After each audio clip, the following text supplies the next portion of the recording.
Republic plenary summit 2025 का सफल आयोजन, विशिष्ट अतिथियों के तौर पर पीएम मोदी ने शिरकत की। रिपब्लिक प्लेनरी समिट में अक्षय कुमार, सोनू निगम और अदनान सामी ने बांधा समा। अश्वनी वैष्णव, नितिन गडकरी, ज्योतिरादित्य सिंधिया, रेखा गुप्ता ने बताया विकसित भारत का रोड मैप।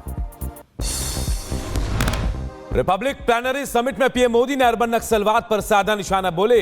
जो पार्टियां नक्सल की विरोधी थी वो भी आज अर्बन नक्सल की जाल में भारत के विकास के घोर विरोधी हैं। अर्बन नक्सली अर्बन नक्सलियों ने अपना जाल इतनी तेजी से फैलाया है कि जो राजनीतिक दल अर्बन नक्सल के विरोधी थे, ऐसे राजनीतिक दलों में आज अर्बन नक्सल पैठ जमा चुके हैं। रिपब्लिक प्लेनरी समिट में बोले प्रधानमंत्री, भारत में दुनिया का तीसरा सबसे बड़ा स्टार्टअप इकोसिस्टम, देश में 250 से ज्यादा स्पेस स्टार्टअप। कांग्रेस ने देश की उम्मीदों को पूरी तरह से कुचला। कांग्रेस ने देश के लोगों की एस्पिरेशंस को कुचल दिया था। आज 250 से ज्यादा स्पेस स्टार्टअप देश में बन गए हैं।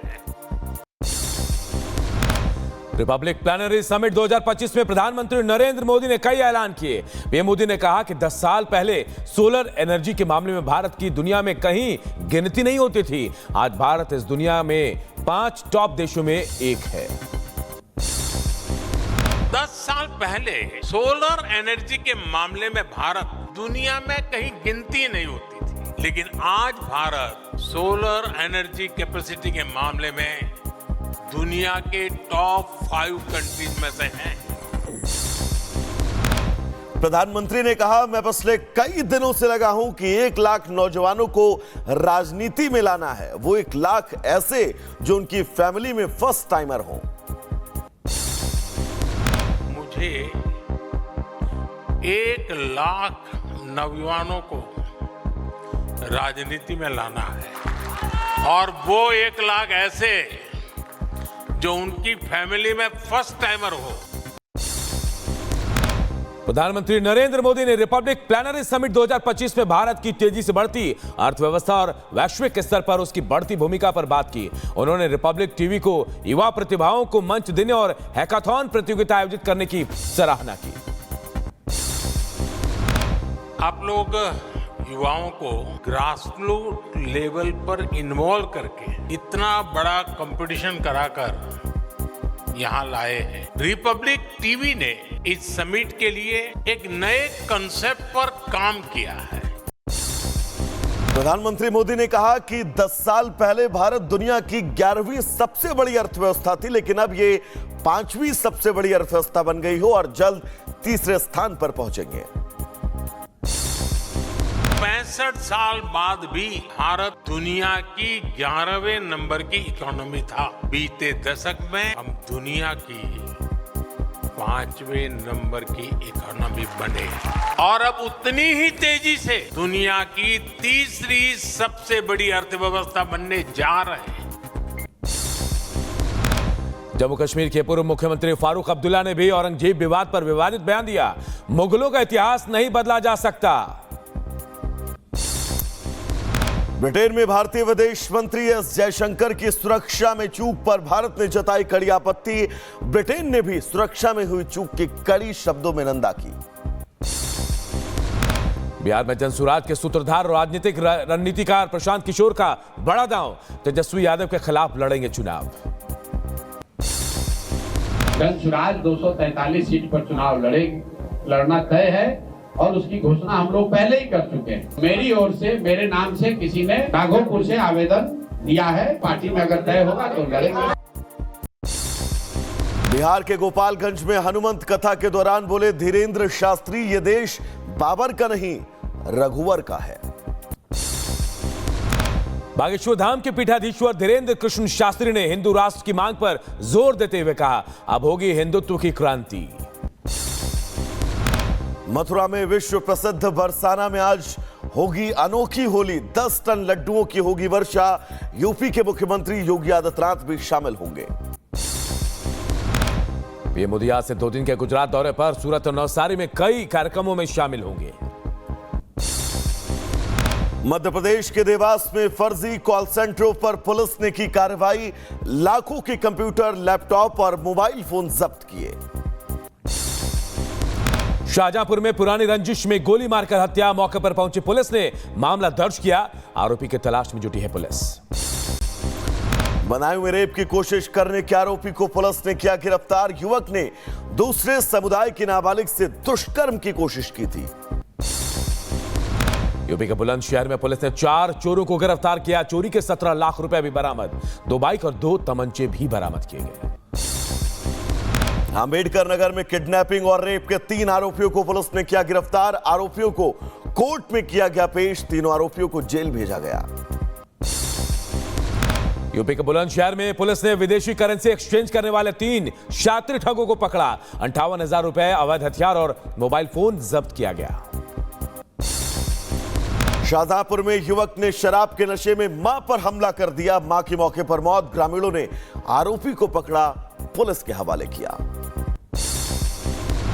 शाहजहांपुर में 4 साल की बच्ची का अपहरण, पुलिस ने बच्ची को अपहरणकर्ताओं के चंगुल से छुड़ाया, आरोपियों को गिरफ्तार कर भेजा गया जेल। बहराइच में ज्वेलरी शॉप से सोने की लौंग का डब्बा लेकर महिलाएं फरार, सीसीटीवी में कैद हुई पूरी वारदात, पुलिस अब फुटेज के आधार पर आरोपियों की तलाश कर रही है। गाजियाबाद में पुलिस ने एक चेन स्नैचर को गिरफ्तार किया, आरोपी के पास एक तमंचा, मोबाइल और 34,000 नकद बरामद। गाजीपुर में पुलिस की बदमाशों से मुठभेड़, बदमाश के कब्जे से देसी तमंचा और लूटी हुई बाइक बरामद की गई। महाराष्ट्र के उल्लासनगर में क्राइम ब्रांच ने 2 बांग्लादेशी महिलाओं को गिरफ्तार किया, एक महिला पिछले 23 साल से भारत में रह रही थी। उधर एटा में 2 कारों में भीषण टक्कर, हादसे में आधा दर्जन लोग गंभीर रूप से घायल, सूचना पर पहुंची पुलिस ने सभी घायलों को एटा मेडिकल कॉलेज में भर्ती कराया है। महोबा में एक बारात में घुसा बेकाबू ट्रैक्टर, एक महिला समेत 5 लोग घायल हुए, पुलिस ने घायलों को इलाज के लिए अस्पताल में भर्ती कराया।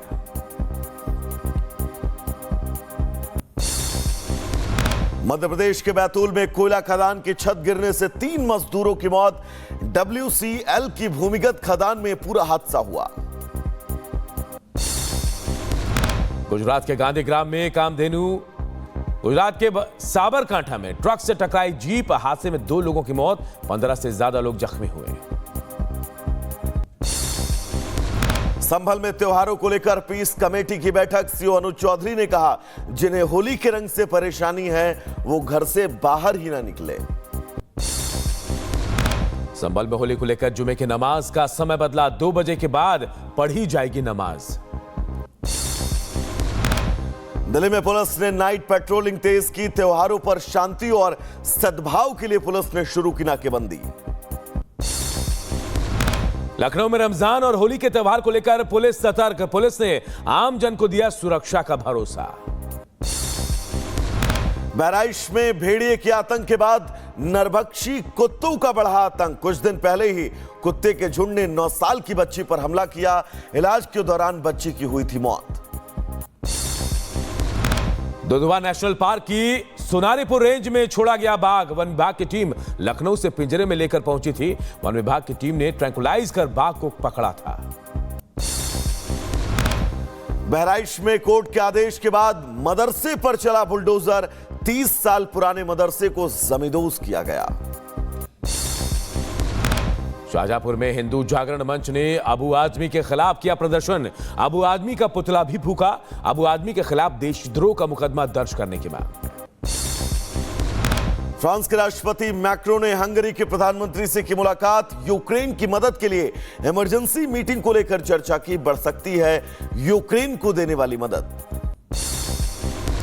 रूस ने जेलेंस्की के गृहनगरी में दागी बैलिस्टिक मिसाइल, 4 लोगों की मौत, बाल बाल बचे होटल के कर्मचारी। यूक्रेनी सैनिकों ने रूसी सैनिकों पर दागे रॉकेट, रूसी सैनिकों के ठिकानों को निशाना बनाया, बर्फीले इलाके में तनाव भरा माहौल। बेल्जियम के किंग फिलिप से मिले यूक्रेन के राष्ट्रपति जेलेंस्की, यूक्रेन के लिए सैन्य खर्च बढ़ाने को लेकर चर्चा हुई। टैरिफ वॉर की आशंका के बीच नरम पड़े राष्ट्रपति ट्रंप, मैक्सिको को 2 अप्रैल तक की छूट, 1 महीने के लिए टैरिफ स्थगित। इजरायली अधिकारियों ने वेस्ट बैंक में लापता 10 भारतीय श्रमिकों को ढूंढकर इजरायल वापस भेजा। भारत ने श्रमिकों की सुरक्षा को लेकर किया था संपर्क। उधर अमेरिकी राष्ट्रपति ट्रंप ने मैक्सिको पर 2 अप्रैल तक किसी भी तरह के टैरिफ से इनकार किया। राष्ट्रपति क्लाउडिया शिनबाम से बात करने के बाद इस पूरे फैसले को लिया गया है। अमेरिकी राष्ट्रपति ट्रंप ने हमास को फिर दी धमकी, बंधकों की जल्द रिहाई को कहा। 8 पूर्व बंधकों से मिलने के बाद हमास को दी गई आखिरी चेतावनी।